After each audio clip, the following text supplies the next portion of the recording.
Ekadanta Ekadanta productions ರವರ doctor Vishnuvardhan, Ramesh Prema ಅವರ ಅಭಿನಯವಿರುವಂತಹ ಚಿತ್ರ ಏಕದಂತ. ಚಿತ್ರದ ನಿರ್ಮಾಪಕರು ಶ್ರೀರಾಮ್, ಗೋಪಿ ಮತ್ತು ಕುಮಾರ್. ಕತೆ, ಚಿತ್ರಕಥೆ, ನಿರ್ದೇಶನ ಸಚಿನ್ ಅವರದು. ಭಗವಂತ ಯಾವಾಗ್ಲೂ ಜಾಗೃತನಾಗೇ ಇರ್ತಾನೆ. ಇಷ್ಟು ಜೋರ ಗಂಟೆ ಹೊಡೆದು ಎಬ್ಬಿಸ್ಬೇಕಾಗಿಲ್ಲ, ಸ್ವಲ್ಪ ಮೆತ್ತಗೆ ಹೊಡೆದ್ರೆ ಸಾಕು.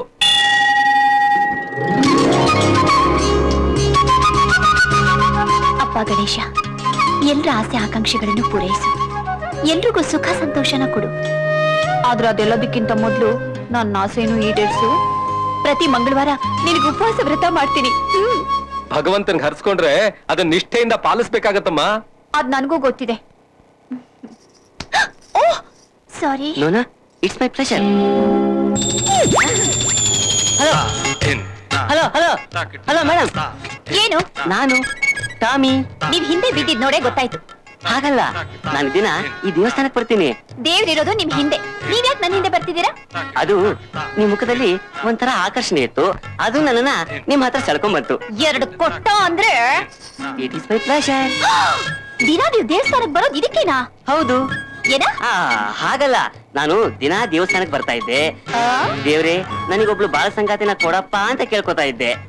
ನಿಮ್ಮನ್ನು ದಿನಾ ನೋಡ್ತಾ ಇದ್ದೆ. ಇವತ್ತು ನಿಮ್ ಹತ್ರ ಮಾತಾಡೋ ಭಾಗ್ಯ ಸಿಕ್ತು. ಆ ದೇವ್ರು ನನ್ನ ಪ್ರಾರ್ಥನೆನ ಪೂರೈಸ್ಬಿಟ್ಟ. ನನ್ನ ಪ್ರಾರ್ಥನೆನ ಆ ದೇವ್ರು ಪೂರೈಸಿದ್ದಾರೆ.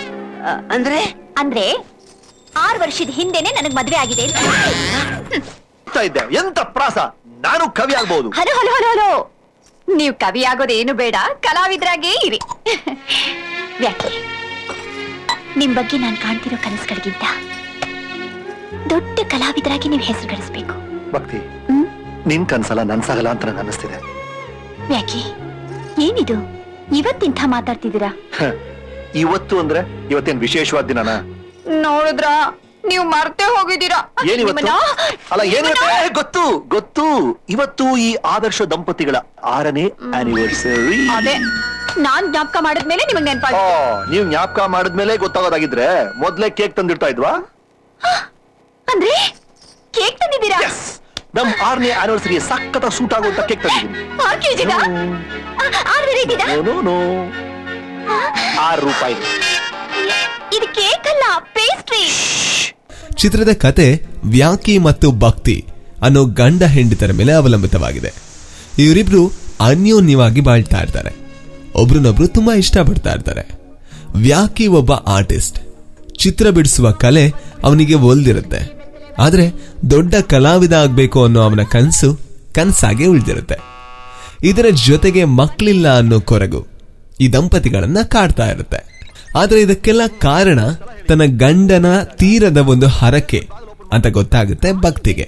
ಆ ಹರಕೆ ಏನು ಅಂತ ಹೇಳಿದ್ರೆ, ವ್ಯಾಕಿ ಹುಟ್ಬೇಕಾದ್ರೆ ಬೆತ್ತಲೆಯಾಗಿ ಆ ಮಗುವನ್ನ ಗಣೇಶ್ಪುರದ ಗಣೇಶನ ಮುಂದೆ ತರ್ತೀನಿ ಅನ್ನೋದು. ಆದ್ರೆ ಆ ಹರಕೆ ನೆರವೇರಿರಲ್ಲ. ಈಗ ನೋಡಿದ್ರೆ ವ್ಯಾಕಿ 30 ವರ್ಷದ ಯುವಕ. ಆದ್ರೆ ಭಕ್ತಿ ಆ ಹರಕೆ ತೀರ್ಸೋಣ, ನಮ್ಗೆ ಒಳ್ಳೇದಾಗುತ್ತೆ ಅಂತ ಹಠ ಹಿಡಿತಾಳೆ. ಗಿರಿಜಾತೆ ಮನೆಗೆ ಬಂದಿದ್ರಾ? ನಾಮಕರಣಕ್ಕೆ ಅಂತ ಬಂದಿದ್ರು, ಹಾಗೆ ನಮ್ಮನೆಗೂ ಬಂದು ಹೋದ್ರು. ಅವ್ರು ಬಂದು ತುಂಬಾ ಒಳ್ಳೇದಾಯ್ತು ಗೊತ್ತಾ. ಅವರು ಒಂದು ಮುಖ್ಯವಾದ ವಿಷಯ ಹೇಳ್ಬಿಟ್ಟಿದ್ರು. ಏನ್ ಹೇಳಿದ್ರು ಅಂದ್ರೆ, ಗಂಡನ್ ಬಟ್ಟೆ ಬಿಚ್ಚು ಅಂದ್ರ? ಇಲ್ಲ, ಒಂದು ಮುಖ್ಯವಾದ. ಇಲ್ಲಿವರೆಗೂ ಓಕೆ, ಮುಂದೆ ನಾನು ನೋಡ್ಕೊಳ್ತೀನಿ, ಉಳಿದಿದ್ದ ಆಮೇಲೆ ಹೇಳು. ಅಲ್ಲ ರೀ, ಅದು ಅತ್ತೆ ಏನ್ ಹೇಳಿದ್ರು ಅಂದ್ರೆ, ನಾವು ದೇವರಿಗೆ ಹರಕೆ ಹೊತ್ಕೊಂಡ್ರೆ ನಮ್ಮ ಆಸೆ ಆಕಾಂಕ್ಷೆಗಳೆಲ್ಲ ಈಡೇರುತ್ತಂತೆ. ಆಮೇಲೆ ನಿಮ್ಗೊಂದು ವಿಷಯ ಗೊತ್ತಾ?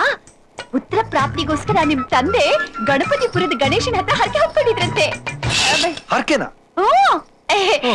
ಈ ನನ್ನ ಮುದ್ದಾದ ಗಂಡ ಹರಕೆಯಿಂದ ಹುಟ್ಟಿದ ರತ್ನ ಅಂತೆ. ಆದ್ರೆ ಒಂದು ಸಣ್ಣ ಪ್ರಾಬ್ಲಮ್ ಏನು? ನೀವು ಹುಟ್ಟಿದ ಮೇಲೆ ಆ ಹರಕೆನ ಪೂರೈಸೋಕೆ ಆಗ್ಲಿಲ್ವಂತೆ. ಅದಕ್ಕೆ ಆ ಹರಕೆನ ಈಗ ನಾವು ಪೂರೈಸ್ಬೇಕಂತೆ. ಓಕೆ, ಹೇಳು, ಏನ್ ಮಾಡ್ಬೇಕಾ ಗಣಪನಿಗೆ? ಬೆಣ್ಣೆ ಅಲಂಕಾರ ಮಾಡ್ಬೇಕಾ? 1000 ತೆಂಗಿನಕಾಯಿ ಹೊಡಿಬೇಕಾ? ಈ ಕಡುಬಿನ ಸರ ಹಾಕ್ಬೇಕಾ? ಹರಕೆ ಮೇಲೆ ಪೂರೈಸ್ಲೇಬೇಕು. ಏನ್ ಮಾಡ್ಬೇಕು? ಕುಯ್ಕೊಂಡ್ಬಿಟ್ಟೆ. ಹರಕೆ ಬಗ್ಗೆ ಯೋಚಿಸ್ತಾ ತರಕಾರಿ ಹೆಚ್ಚಿದ್ನ ಹಾಗೆ ಕುಯ್ಕೊಂಡ್ಬಿಟ್ಟೆ. ಅಯ್ಯೋ, ಈ ಹರಕೆ ಬಗ್ಗೆ ಅಷ್ಟೊಂದು ತಲೆ ಕೆಡಿಸ್ಕೊಂಡಿದ್ದೇನೆ. ಏನೇ ಹರಕೆ ಅದು? ನಿಮ್ ತಂದೆ ಹೊತ್ಕೊಂಡಿದ್ ಹರಕೆ ಗಂಡು ಮಗು ಹುಟ್ಟಿದ್ರೆ ಅಂದ್ರೆ ನೀವು ಹುಟ್ಟಿದ್ರೆ ನಿಮ್ಮನ್ನ ಗಣಪತಿಪುರದ ಗಣಪತಿಗೆ ದರ್ಶನ ಮಾಡಿಸ್ತೀನಿ ಅಂತ ಹರಿಸ್ಕೊಂಡಿದ್ರೆ ಮುದಿಯ ನನ್ ಮಗ ನನ್ ಕರ್ಕೊಂಡು ಹೋಗ್ಲಿಲ್ವಲ್ಲ ನಾವಿಬ್ರು ಸುಟ್ಕೊಂಡ್ಬಿಟ್ಟೆ. ಚಪಾತಿ ಲಟ್ಟಿಸ್ತಾ ಹಾಗೆ ಕೈ ಸುಟ್ಕೊಂಡ್ಬಿಟ್ಟೆ. ಅಯ್ಯೋ ಚಪಾತಿ ಸುಡ್ಬೇಕಾದ್ರೂ ಹರಕೆ ಯೋಚನೆನಾ? ಇನ್ಮೇಲೆ ಯೋಚನೆ ಬಿಡು, ಹರಕೆ ಪೂರೈಸಿದೆ ಅಂತ ಇಟ್ಕೋ. ಓಕೆ, ಹರಕೆ ತೀರಿಸ್ಬೇಕು ಅಂದ್ರೆ ನೀವು ಅಲ್ಲಿಗೆ ಬರೀ ಮೈಲ್ ಬೆತ್ತಲೆ ಬರ್ಬೇಕಾಗುತ್ತೆ. ಅಷ್ಟೇ ತಾನೆ? ಆಯ್ತು ಬಿಡು. ಆದ್ರೆ ಹೇಗ್ ತಾನೆ ಈಗ ಹರಕೆ ತೀರ್ಸೋದಕ್ಕಾಗತ್ತೆ? ವ್ಯಾಕಿ ಮುಜುಗರದಿಂದ ಆಗಲ್ಲ ಅಂತಾನೆ. ಭಕ್ತಿಯ ಹಠ ಜಾಸ್ತಿ ಆದಾಗ ಒಂದು ಉಪಾಯವನ್ನ ಮಾಡ್ತಾನೆ. ಒಬ್ಬ ನಟನನ್ನ ತಂದು ಅವನಿಗೆ ಬಾಬನ ವೇಷ ಹಾಕಿ ಭಕ್ತಿಗೆ ಅವನಿಂದ ಸಲಹೆಯನ್ನ ಕೊಡಿಸ್ತಾನೆ. ಆ ಸಲಹೆ ಏನು ಅಂತ ಹೇಳಿದ್ರೆ, ವ್ಯಾಕಿಯ ಬದಲು ಒಂದು ಗೊಂಬೆಯನ್ನ ಆ ದೇವರ ಮುಂದೆ ಬೆತ್ತಲೆ ತೆಗೆದುಕೊಂಡು ಹೋಗಿ ಅಷ್ಟೇ ಸಾಕು ಅನ್ನೋದೇ ಆ ಸಲಹೆ. ಆದ್ರೆ ದೇವಸ್ಥಾನಕ್ಕೆ ಹೋಗೋ ತನಕ ಆ ಗೊಂಬೆ ಯಾಕೆ ತೆಗೆದುಕೊಂಡು ಹೋಗ್ತಾ ಇದ್ದೀರಾ ಅನ್ನೋದು ಯಾರಿಗೂ ಗೊತ್ತಾಗ್ಬಾರ್ದು ಅಂತ ಕಂಡೀಷನ್ ಹಾಕ್ತಾನೆ ಆ ಬಾಬಾ. ಆ ಹರಕೆ ತೀರ್ಸೋದಕ್ಕೆ ಅಂತ ಗಂಡ ಹೆಂಡತಿ ಗಣೇಶಪುರದ ಗಣೇಶನ ದೇವಸ್ಥಾನಕ್ಕೆ ಹೊರಡ್ತಾರೆ. ಅವರು ಹೊರಡುವಂತ ಬಸ್ನ ಕಂಡಕ್ಟರೇ ಸಾಹಸ ಸಿಂಹ ವಿಷ್ಣುವರ್ಧನ್. ಅವರ ಪಾತ್ರದ ಹೆಸರು ವಿಜಯ್. ಬಸ್ನಲ್ಲಿ ನಡೆಯುವಂತ ಸನ್ನಿವೇಶಗಳು ನಮ್ಮನ್ನ ನಕ್ಕು ನಕ್ಸುತ್ತೆ. ನೋಡಿ, ಈಗ ನಾನು ಏನು ಹೇಳೋ ಪರಿಸ್ಥಿತಿ ಇಲ್ಲ. ಸಮಯ ಬಂದಾಗ ನಾನೇ ನಿಮ್ಗೆ ಹೇಳ್ತೀನಿ. ನೋಡಿ, ನೀವು ನನ್ನ ತಂಗಿ ಅಂತ ಕರೆದ್ರೆ ನಾನು ನಿಮ್ಮನ್ನ ಅಣ್ಣ ಅಂತ ತಿಳ್ಕೊಂಡು ಸಹಾಯ ಕೇಳ್ತಾ ಇದ್ದೀನಿ. ನೀವು ಮನಸ್ಸು ಮಾಡಿದ್ರೆ ಈ ಕಷ್ಟದಿಂದ ಪಾರ್ ಮಾಡಬಹುದು. ಪ್ಲೀಸ್. ಕಷ್ಟದಿಂದ ಪಾರ್ ಮಾಡೋದು ನಾವಲ್ಲ, ಅವನು. ಅವನ್ ಮನಸ್ಸು ಮಾಡಿದ್ರೆ, ಅವನ ಆಶೀರ್ವಾದ ಅನುಗ್ರಹ ಇದ್ರೆ ಎಲ್ಲವೂ ಸುಗಮ, ಎಲ್ಲವೂ ಸುಲಭ. ಪ್ರಯತ್ನ ಮಾಡೋಣ, ಏನಣ್ಣ?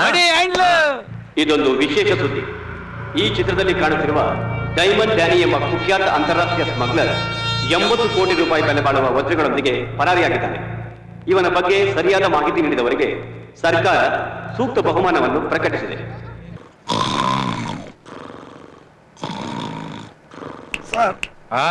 ಎಲ್ಲಿಗೆ ಬಂದಿದ್ದೀವಿ? ಎಲ್ಲ ಒಂದ್ ಕಡೆ ಬಂದಿರ್ತೀವಿ.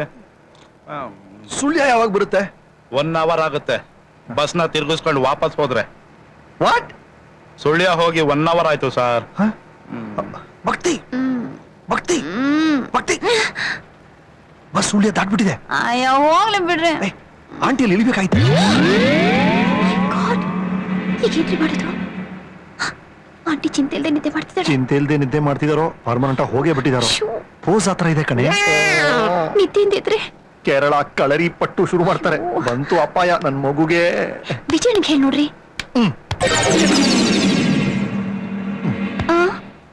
ವಿಜಯಣ್ಣ ಕನ್ಸಲ್ಲಿ ಹ್ಯಾಪಿಯಾಗಿ ಡ್ಯೂಯೆಟ್ ಆಡ್ತಾ ಇದ್ದಾರೆ. ಎಲ್ಲಿಗೆ? ಇರಿ ಒಂದು ನಿಮಿಷ.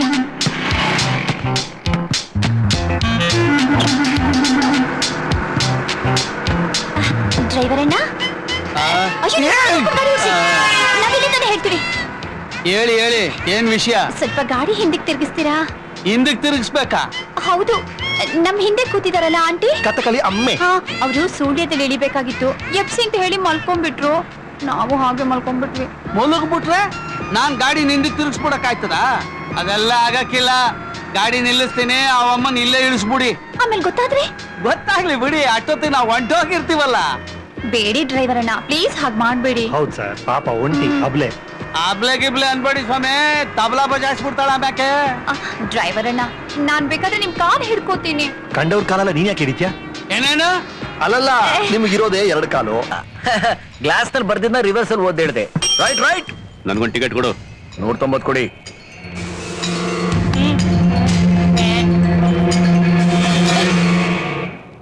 ಈ ಟಿಕೆಟ್ ನಲ್ಲಿ ಕೊನೆ ಬಸ್ ಸ್ಟಾಪ್ ತನಕ ಬರ್ಬೋದು. ಮಧ್ಯದಲ್ಲಿ ಬೇಕಾದ್ರೂ ಇಳಿಬಹುದು.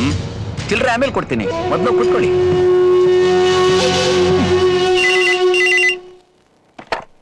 ಹಲೋ, ನಾನು Ankola check post inspector K ಮೊಸಳೆ ಮಾತಾಡ್ತಿದ್ದೀನಿ.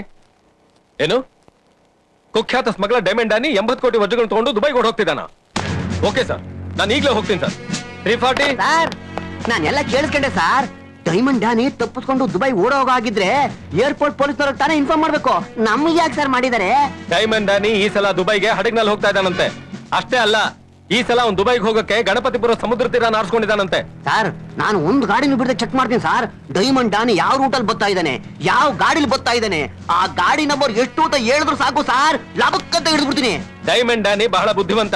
ಈ ಸಲ ಅವ್ನು ಪ್ರಯಾಣ ಮಾಡ್ತಿರೋದು ಪ್ರೈವೇಟ್ ವೆಹಿಕಲ್ ನಲ್ಲಿ ಅಲ್ಲ, ಗವರ್ಮೆಂಟ್ ಬಸ್ ನಲ್ಲಿ.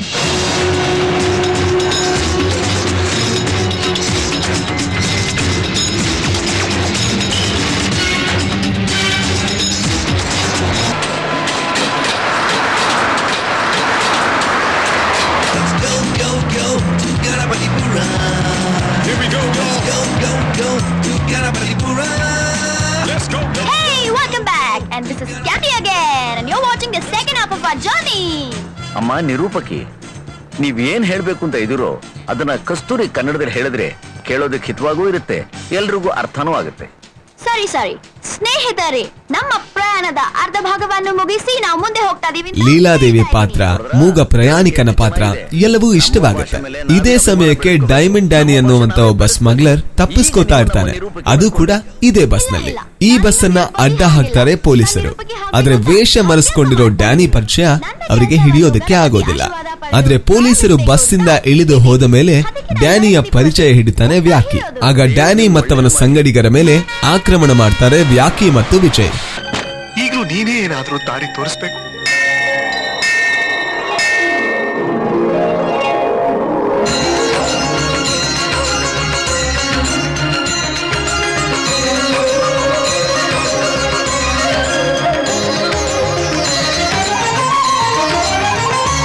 ಮಿಸ್ಟರ್ ವ್ಯಾಕಿ, ಹೊರಗೆ ಬನ್ನಿ. ಮೊದಲು ಆ ವಜ್ರಗಳನ್ನ ನಮಗೆ ಒಪ್ಪಿಸಿ.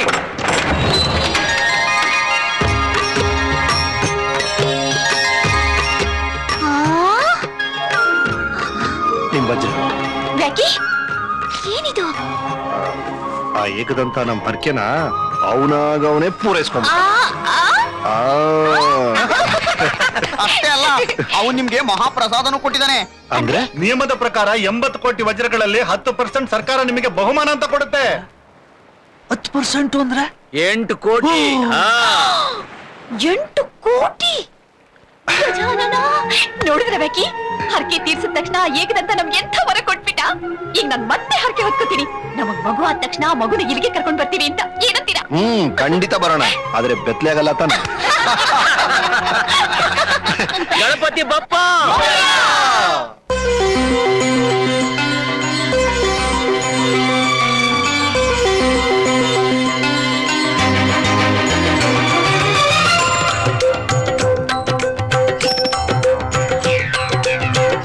ಏಕದಂತ ಕರುಣಾಭರಣ ಪಾಲಿಸೋ ಗಣನಾಯಕ. ಏಕದಂತ ಕರುಣಾಭರಣ ಪಾಲಿಸೋ ಗಣನಾಯಕ.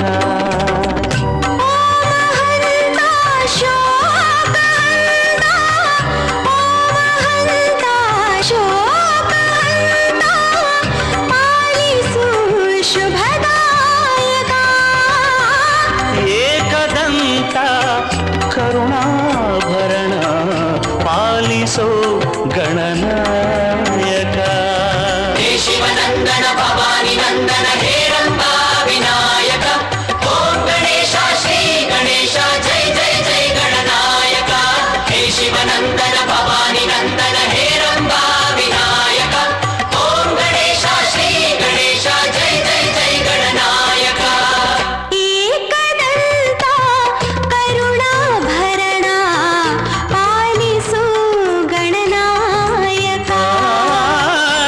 ಏಕದಂತ ಕರುಣಾಭರಣ ಪಾಲಿಸೋ ಗಣನಾಯಕ. ಹೇ ಶಿವನಂದನ ಭವಾನಿ ನಂದನ ಹೇರಂಬ ವಿನಾಯಕ. ವ್ಯಾಕಿ ಮತ್ತು ಭಕ್ತಿ ತಂದಂತ ಗೊಂಬೆಯಲ್ಲೇ ಡೈಮಂಡ್ಸ್ ಅನ್ನ ಅಡಗಿಸಿ ಇಟ್ಟಿರ್ತಾನೆ ಡ್ಯಾನಿ. ಬಸ್ ಗಣೇಶ್ಪುರ ಮುಟ್ಟುತ್ತೆ. ಗೊಂಬೆಯನ್ನ ಹಿಡ್ಕೊಂಡು ಓಡೋವಂತ ವ್ಯಾಕಿ ಬಚ್ಚಿಟ್ಟುಕೊಳ್ಳೋದಕ್ಕೆ ಅಂತ ಗಣೇಶ್ಪುರದ ಗಣೇಶನ ದೇವಸ್ಥಾನದ ಗರ್ಭಗುಡಿಗೆ ಓಡ್ತಾನೆ. ಆದ್ರೆ ಅಕಸ್ಮಾತ್ ಆಗಿ ದೇವರ ಮುಂದೆ ವ್ಯಾಕಿ ಬೆತ್ತಲಾಗ್ತಾನೆ. ಆಗಲೇ ಬರುವಂತ ಪೊಲೀಸರು ಡ್ಯಾನಿ ಮತ್ತವನ ಸಂಗಡಿಗರನ್ನ ಹಿಡಿತಾರೆ. ಹೀಗೆ ವ್ಯಾಕಿ ಮತ್ತು ಭಕ್ತಿಯ ಹರಕೆಯೂ ತೀರುತ್ತೆ.